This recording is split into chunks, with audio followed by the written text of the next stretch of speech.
अगर आप विज्ञान के पेपर देने वाले हैं तो इस पेपर को अंत तक देखिए। इसमें सभी टॉपिक एक साथ दिए गए हैं, इससे बाहर आपको कुछ नहीं आएगा। ट्रिक के साथ आप याद कर लोगे, ठीक है ना। कुछ ना आए तो ट्रिक कौन सा लगाना है कि आप बहुविकल्पीय से लेकर के दीर्घ उत्तरी से लेकर के लघु उत्तरी तक आप 70 में 70 ला दोगे। न्यूमेरिकल भी इसमें दिया गया है, सभी बच्चे अंत तक देखना है। बीच में छोड़कर जाते हो तो आपको समझ जाओ ना कि पास नहीं होना है। कमज़ोर बच्चे तो ज़रूर देखना है, जो कमज़ोर है जिसको कुछ नहीं आता है। और 100% ये पेपर आपका पेपर रिलेटेड बना है, एकदम वायरल पेपर, जिसमें वायरल प्रश्न डाले गए हैं। आपको समझना है इसको कॉपी को कैसे भरेंगे। सबसे पहले अपना रोल नंबर यहाँ पर लिख देना है। रोल नंबर लिखने के बाद आपको यहाँ पर शब्दों में लिख देना है, जैसे 4 है, 8 है, 6 है, 8 है, ऐसे ही यहाँ पर 6 है, 4 है, तो लिख देंगे, ठीक है ना। लिखने के बाद अब आपको यहाँ पर विषय लिख देना है। क्या लिखना है? विषय लिखना है। जिसे विषय आपका विज्ञान है तो यहाँ पर विज्ञान को लिख देंगे, ठीक है। समझ में आ गया? विज्ञान को लिखने के बाद अब आपको यहाँ पर प्रश्न पत्र में केवल लिखेंगे। क्या लिखेंगे? केवल लिखेंगे। उसके बाद यहाँ पर कोड अपना डाल देंगे। डालने के बाद परीक्षा के दिन और पाली और केंद्र का नाम यहाँ पर, बस और कुछ नहीं लिखना है, ठीक है ना। तो अब हम आते हैं, शुरू करते हैं। आप लोगों का पेपर जो बनाया गया है उसको हम शुरू करते हैं। उसका पहला प्रश्न इस तरफ से आपके सामने है, स्क्रीन पर दिखाई दे रहा होगा। अब बताएंगे कि किसी वस्तु का वास्तविक एवं बड़ा प्रतिबिंब बनाने के लिए अवतल दर्पण की किस स्थिति में रखना होगा। बताएंगे आप वक्रता केंद्र सी पर रखेंगे या वक्रता केंद्र सी और फोकस के बीच रखेंगे। दर्पण के ध्रुव पी पर रखेंगे या दर्पण के ध्रुव फोकस बिंदु एफ के बीच रखेंगे। तो आप कमेंट में जल्दी बताएंगे इसका आंसर क्या होगा। तो आप कहेंगे कि बी नंबर हो जाएगा। जी, आपका बी नंबर सही है। और बच्चे गलतियां कर देते हैं ए नंबर को मार करके, लेकिन वक्रता केंद्र नहीं, वक्रता केंद्र और फोकस दोनों के बीच होता है, ठीक है ना, ये मानेंगे। और आते हैं दूसरे नंबर पे हम, जो कि आपका इस तरह से दिया हुआ है 2 नंबर। तो 2 नंबर का बताएंगे आप लोग कि क्या होगा। 2 नंबर वाले तो बच्चे गलती बिल्कुल करेंगे, बिल्कुल गलतियां करेंगे। किसी भी लेंस की क्षमता इकाई होती है, मीटर होती है, प्रति मीटर होती है या मीटर प्रति सेकेंड होती है। तो आप देखेंगे कि बच्चे क्या करते हैं, लेंस की क्षमता डायोप्टर देखते हैं। क्या देखते हैं? डायोप्टर देखते हैं। और डायोप्टर इसमें नहीं दिया है, ऑप्शन दिया है इनमें से कोई नहीं, इसी पर मार के आ जाएंगे और उनका क्या हो जाएगा? गलत हो जाएगा। बाबू, डायोप्टर को मापा जाता है, ठीक है, लेकिन इसको हम प्रति मीटर के बराबर होता है। क्या होता है? प्रति मीटर के बराबर हमारा डायोप्टर होता है, इसलिए हम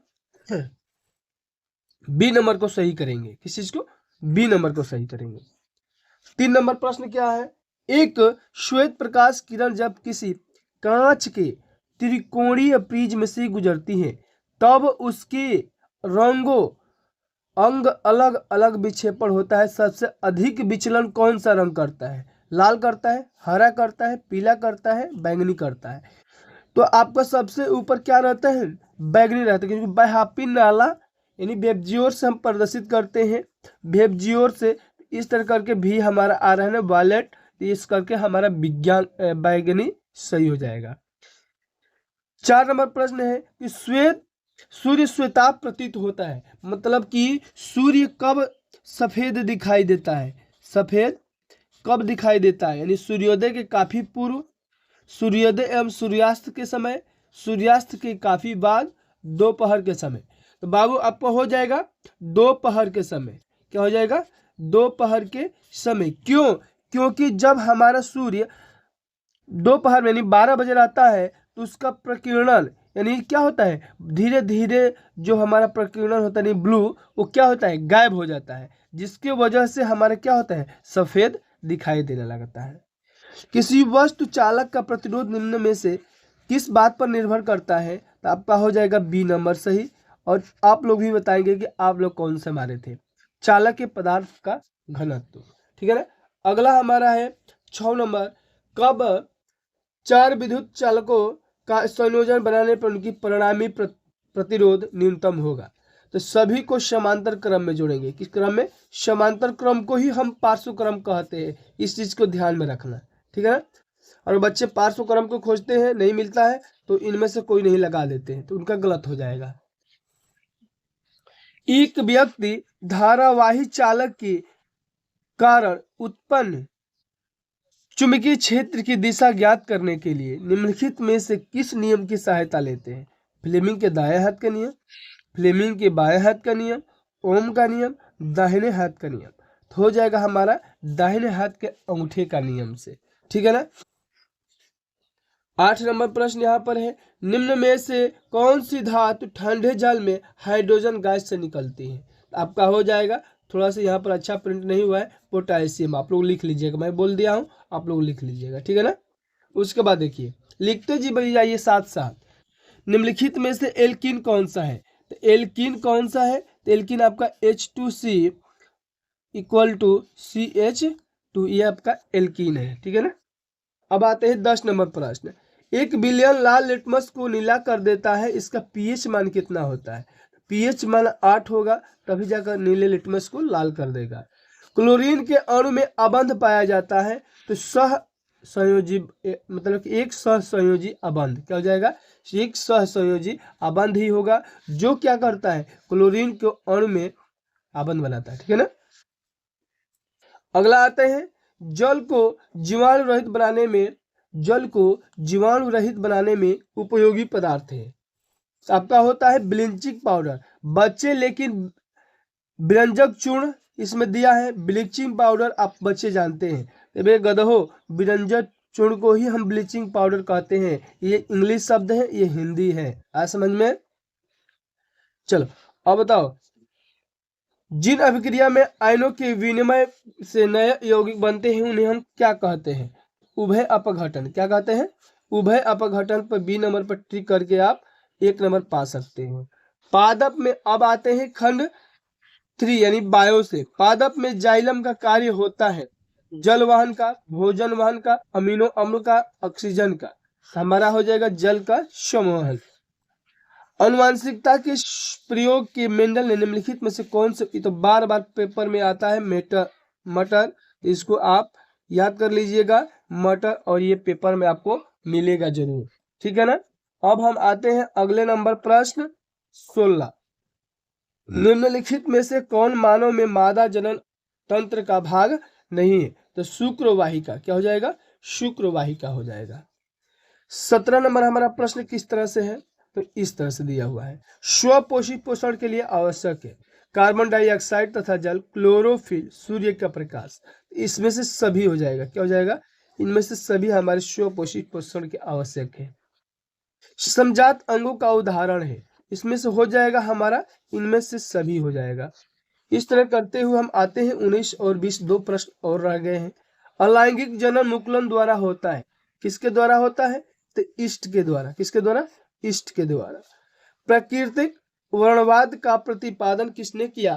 तो डार्विन ने। किसके द्वारा? डार्विन ने किया। इस तरह से हमारे टोटल 20 प्रश्न होते हैं। आप बताइएगा कि 20 में से कितने क्वेश्चन सही किए हैं। चलो अब आते हैं न्यूमेरिकल वाले प्रश्न पे।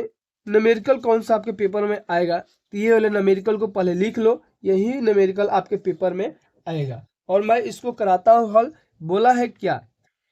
एक मोटर बाइक पर पीछे से आ रही किसी अन्य वाहन को देखने के लिए 2 मीटर वक्रता त्रिज्या का एक उत्तल दर्पण लगा है। बाइक के पीछे से आ रहे ये वाहन जिसकी दूरी मोटर बाइक से किसी 4 मीटर की है, तो गणना करके बताएं कि उसका प्रतिबिंब दर्पण से कितनी दूर पर कहाँ होगा और कहाँ दिखेगा। किरण आरेख बनाना है, ठीक है ना। तो आइए इसको हल करते हैं। हमारा दिया है 2 मीटर त्रिज्या, यानी r बराबर क्या हो जाएगा? 2 मीटर। तो एफ बराबर हमारा होता है r/2। r की जगह पर 2 लिख देंगे, और 2 से नीचे दिया हुआ है, 2 से 2 काट देंगे तो 1 मीटर हो जाएगा। क्या हो जाएगा? 1 मीटर।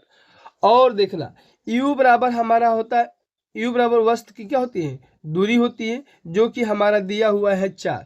क्या दिया हुआ है? यहाँ पर 4 दिया हुआ है, तो यहाँ पर हम लिख देंगे, यहाँ पर छूट गया था 4। क्या होता है?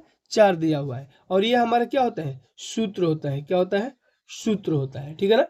उसके बाद देखो 1/v बराबर 1, यानी u की जगह पर हमारा क्या रखेंगे 4 और f की जगह पर 1 रखेंगे।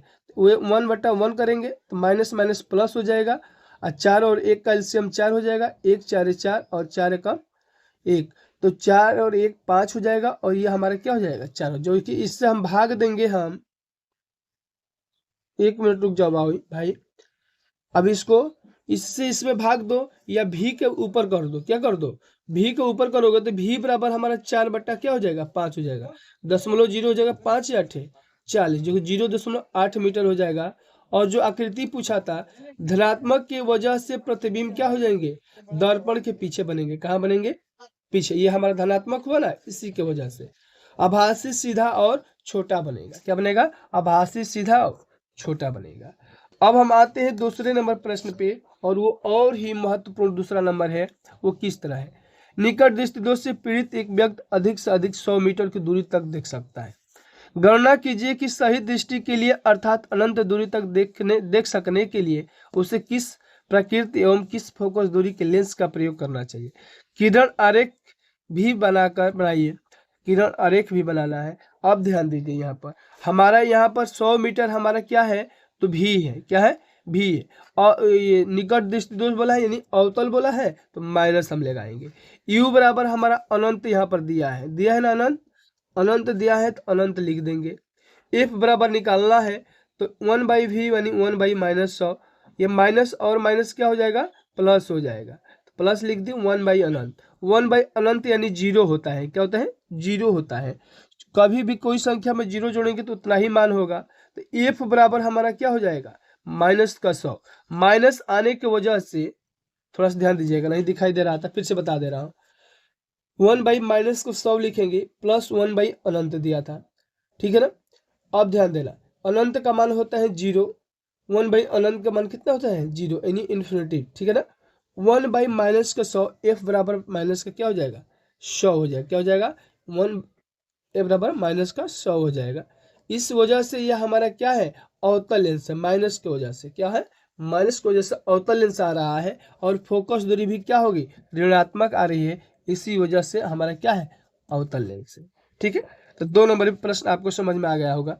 ओम के नियम लिखना है, तो आप हेडिंग डालते जाइए ओम का नियम क्या होता है, इसकी व्याख्या, ये आपका 100% आएगा पेपर में। जैसे मैं कराया हिंदी का एकदम मतलब कि पूरा फंसा था, और सामाजिक विज्ञान में बाबू आपका 16 को जो प्रश्न आया था उसमें से हमारा 12 प्रश्न फंसा था, और बहुविकल्पी 15 फंसा था, और मानचित्र तो टोटल आया था मानचित्र। तो इस तरह से मैं सेट कर रहा हूँ, आप लोग पढ़ते जाइए और सभी को बताते जाओ, ठीक है ना। अब देखो, एक विद्युत मोटर का कार्यकारी सिद्धांत क्या है, इसकी रचना एवं कार्यविधि का चित्र बनाना है। तो विद्युत मोटर भी और विद्युत जनित्र भी आता है, दोनों में से कोई एक आएगा आपके पेपर में, वेरी इंपॉर्टेंट रहेगा, आप जा करके उसको कर लीजिएगा। परिवर्तित विद्युत धारा जनित्र को यहाँ पर धारा जनित्र दिया है ना, यहाँ पर मोटर दिया है, पर धारा जनित्र दिया है, दोनों में से कोई एक जरूर आपको दिखाई देगा, हर बार ये पेपर में पूछने वाले इस सब प्रश्न है। और देखो यहाँ पर है अगला प्रश्न, क्या है देखो 5 नंबर इस तरह से दिया हुआ है, प्रोपेनॉल का संरचना क्या होती है, तो CH3CH2CHO, ठीक है। 2 मेथिल पेंटोनोइक अम्ल क्या होता है, CH3CH2CH2CH CH3 कोष्टक में COO8। प्रोपीन होता है CH3CH = CH2, मेथिल ब्यूटेनॉल होता है CH3CH2COH CH3 कोष्टक में CH3, इस तरह से करके लिखेंगे, ठीक है ना, आप लोग नोट करिएगा, और इसको आप स्क्रीनशॉट मार लीजिए, ये बहुत कम पूछता है लेकिन फिर भी मैं डाल दिया हूँ। अब देखो ये समीकरण आपका होता है, अगर ये समीकरण आपका नहीं आता है तो आप इन तीनों का आंसर दे सकते हैं, इन तीनों का, तो वियोजन अभिक्रिया संक्षारण यसद लेपल, ठीक है ना। अब देखो इसको हम आखिर में आया है तो हम कैसे करेंगे इसको, ठीक है, ध्यान से देखिएगा। प्लास्टर ऑफ पेरिस पानी के साथ जिप्सम बनाता है, कहते हैं पानी प्लस जिप्सम, ठीक है ना। प्लास्टर ऑफ पेरिस जो है पानी के साथ जोड़कर जिप्सम बनाता है। क्या बनाता है? जिप्सम बनाता है। यहाँ पर रिएक्शन दिए हुए आप देख सकते हैं। Hydrogen plus chloride hydrogen chloride बनाता है। Zinc carbonate zinc oxide plus carbon dioxide बनाता है। तो यहाँ पर रिएक्शन भी दिए है, यहाँ पर ये दिए। आप लोग जरूर इसको दीजिएगा और लाइक सब्सक्राइब करते रहिए, ठीक है ना। उसके बाद देखो यहाँ पर magnesium hydrochloric acid, magnesium hydrochloric acid यहाँ पर भरेंगे। यहाँ पर हम इन दोनों को आपको HW दे रहे हैं, जो कि आप कमेंट में बताएंगे इसका आंसर लिख करके, ठीक है ना। नहीं आ रहा है तो इसका आंसर आप लिख सकते हो। अगला प्रश्न आपका है बायो से मेंडल के नियम बताना है। तो बाबू मेंडल के नियम आपको 100% पेपर में आएगा, क्योंकि बार बार पेपर में सब पूछने वाले प्रश्न है। पुष्प निषेचन क्रिया को और ध्यान देना, जितने भी चित्र वाले प्रश्न हैं मैं एक ही वीडियो में बना करके दे दिया हूँ, 5 ही दिया हूँ, 5 में से जरूर एक को आपको दिखाई देगा तो देगा। अब ध्यान देना, लास्ट हमारा है वन संचारण। क्या है? वन संरक्षण क्यों आवश्यक है, वर्णन कीजिए। वृक्काणु नेफ्रॉन की रचना तथा उसकी कार्यविधि बताना है। मानव के पाचन तंत्र का नामांकित चित्र बनाना है। इस तरह से दिया हुआ है, आप लोग लिख करके उसको अच्छे से करिएगा। मैं आपके अच्छे पेपर होने की शुभकामनाएं आप सभी को